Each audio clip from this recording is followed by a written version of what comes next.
Kèn cù này. Ô cái lối ní ta cái lối cát mẹ Đi nè à, cà để thành ngà ba tô này. Thành ngà để bên cà cái thành ngà này. mình cát ấy Mà giờ mà. à lâu mạch Má giờ này. ồ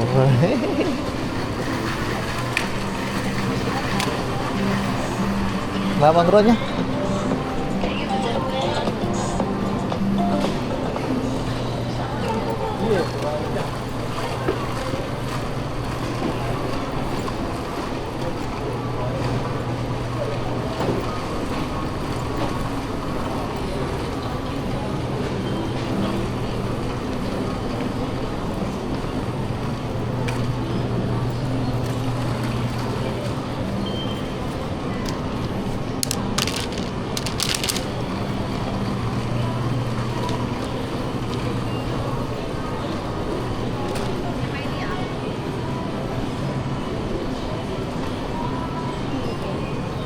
Nhâm quần.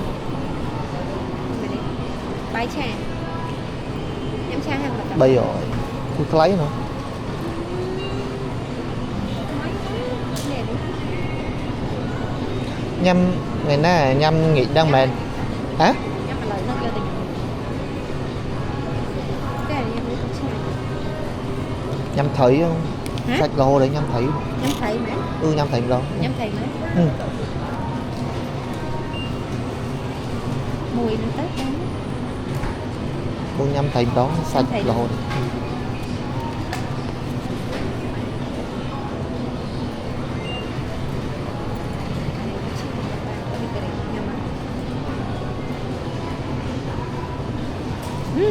Option nha. Đây đi. Nhâm thấy tôi nhất cho nó. Bái chè. buồn nổi Tách thành thẻ ấy nó còn.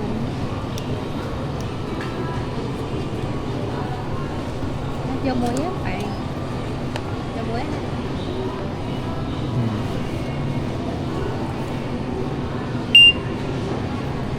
ồ tôi discount đấy lôi về Lâu vậy mà cất đôi máu mà liền.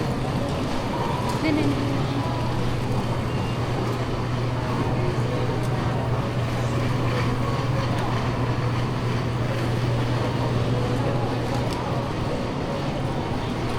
thấy xong rồi.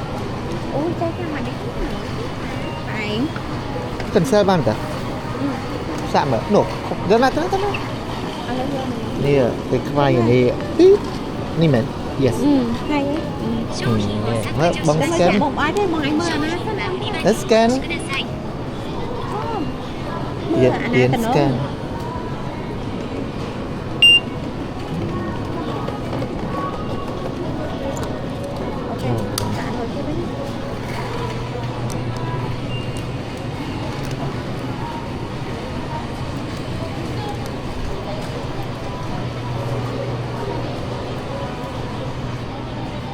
Nhâm bông thầy Việt ngoài đây nha mà.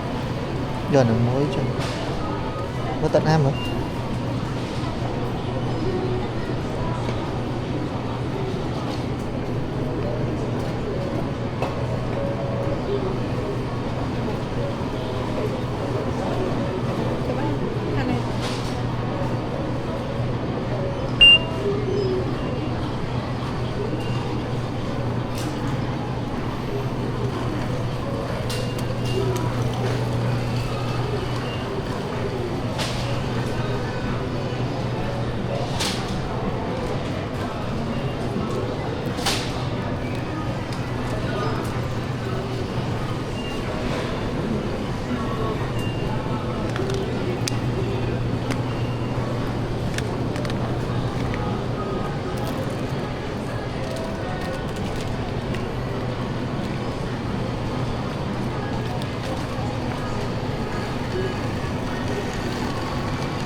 nè. Hoạt động Nó nhâm rồi. Tình Nhắm. đồ. Cho bá. nhắm tóc Đấy tình đồ.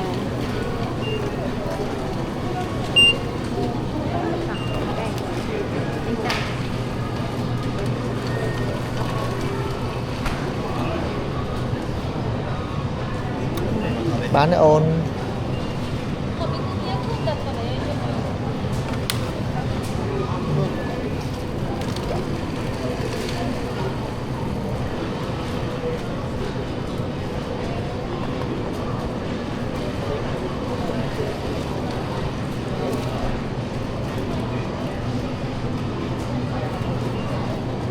Sebenarnya kita coba selai ya ternyata.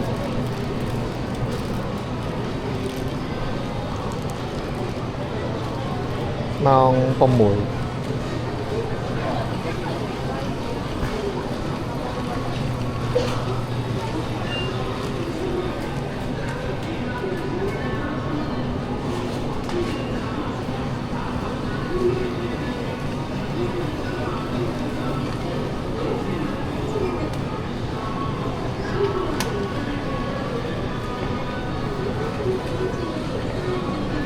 Cái bên này hả?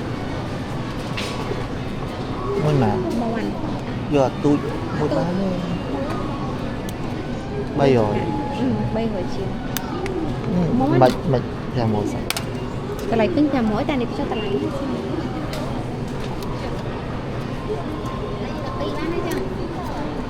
Kedai-kedai.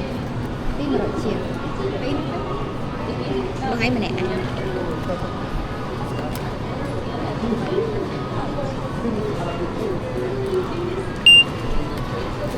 Mơ không?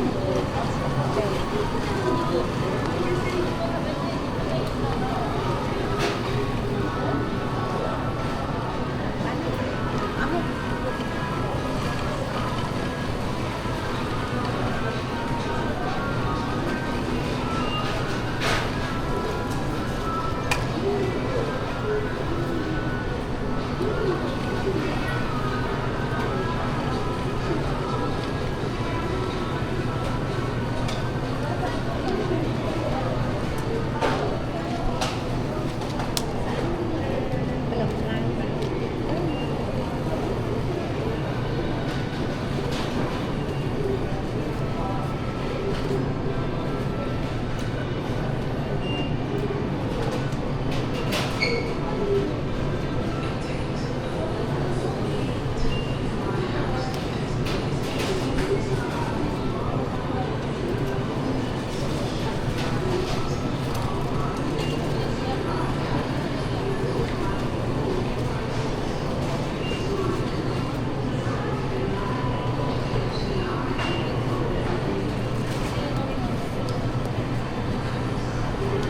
Bông trong nhâm mấy cái nữa.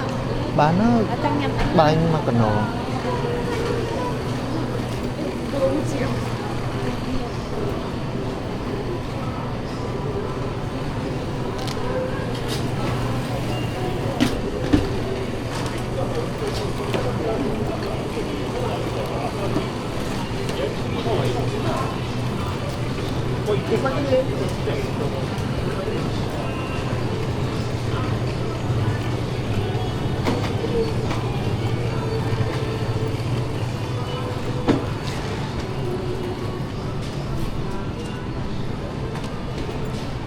Má trà ná.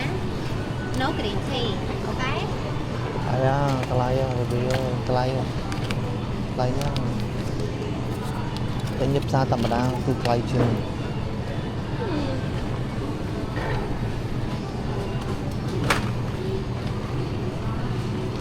tu sắp à tu sắp à Itu siapa?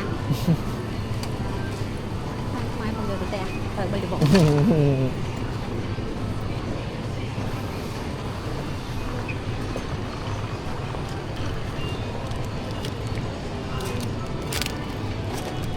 Tao.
tao có Lấy. lúc máu lấy dọn vô muối tới nhắm này ta đi xử lý thứ này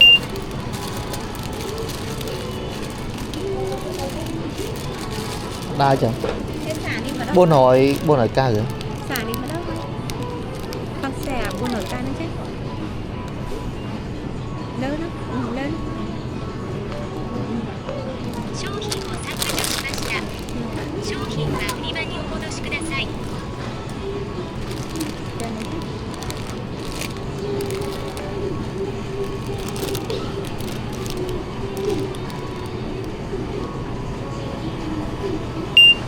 tập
nó mang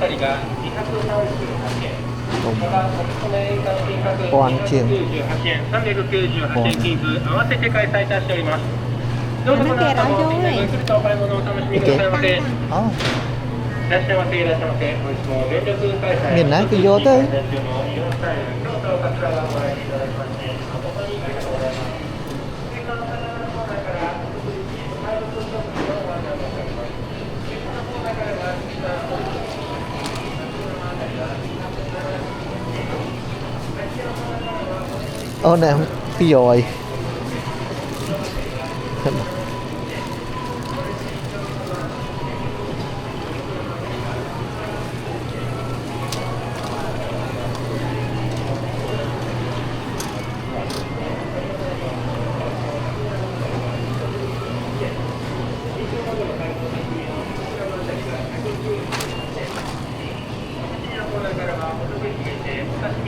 cái này tinh mà hả tinh nhâm bánh 生産口コーナーからは海鮮丼金付企画といたしまして海鮮丼500円金付開催いたしております。冷凍コーナーからは塩鮭切り身 100g あたりが238円、またおすすめ円換品格298円、398円金付合わせて開催いたしております。どうぞこの後もおすすめごゆっくりとお買い物をお楽しみくださいませ。いらっしゃいませ。いらっしゃいませ。本日も全力開催お得意開催中のイオンスタイル京都は桂川をご来店いただきまして誠にありがとうございます。水産魚コーナーからお得意お買い得商品のご案内申し上げます。切り身のコーナーからは水産骨取り銀鮭切り身 100g あたりが278円。味付けのコーナーからはおい塩サーラの最長付塩コロッケ各 100g あたりが lia mày 278円。骨取り白身魚の味付け各 100g あたりが138円。生食のコーナーからはカツオたたき刺身用 100g あたりが198円。カツオたたきお刺身スライス用 100g あたりが228円。臨床マグロ解凍刺身用 100g あたりが198円。お刺身のコーナーからはお得意限定お刺身 mà nhà mồi sẵn tao lụm ngà bạc cho bác không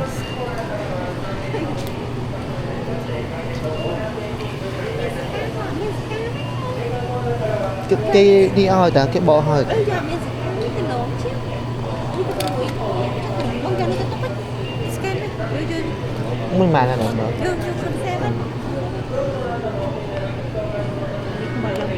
商品を削しました。連続開催、お得市開催中のイオンスタイル京都桂川ご来店いただきまして誠にありがとうございます。水産の方から